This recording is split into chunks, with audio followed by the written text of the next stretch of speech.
Have you ever wondered what happens when somebody passes away? What happens when they have digital assets on an exchange and now they're gone and their family can't get to it? That's what we're going to run down in this video and why it matters to get your assets into institutional custody with us at Digital Wealth Partners. So here recently, we've got a couple different emails from clients that unfortunately have had loved ones pass away. And again, this isn't a topic that we really enjoy talking about, but it is something that is relevant for almost everybody that has an allocation to digital assets.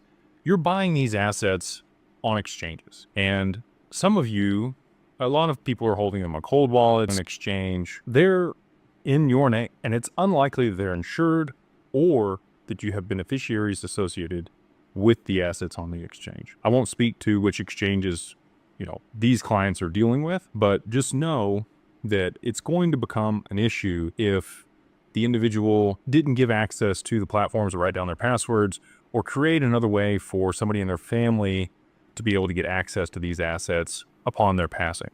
Obviously, you could pass, the death certificate to the exchange and they're willing to work with you, but especially if they're a substantial amount of value and that person does not have a trust account there or an LLC account at the exchange and it's in their personal name, it's likely that these assets are going to have to go through probate because there's no way to list a beneficiary on them. So that exposes you to a bunch of risk and a bunch of other problems. That's why we work with a lot of our clients to structure their assets inside of an asset protection trust in Wyoming, or have other assets in a living trust, structure their estate, make sure that things are set up in a way where they bypass probate and they mitigate the gift tax of their estate to their descendants or beneficiaries, whoever they want to leave the assets to. The main topic here that I want to stay focused on is why it's important to get your assets into institutional custody. So again, let's say you were, had the wherewithal to move the assets to a cold wallet and they're listed in your will. My wife has no clue. She would not be able to get the assets off of the cold wallet back to an exchange, cash out, do anything with them. She just has no interest.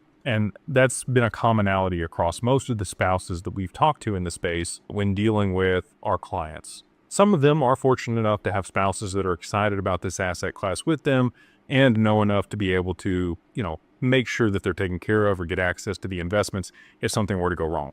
But in, I would say 90% of circumstances, that's not the case. They might have a beneficiary, a child, a friend that they have denoted in the will that they've written down that is willing to help them, be their crypto buddy in the unfortunate circumstance where they do pass away untimely. And that's one way to do it.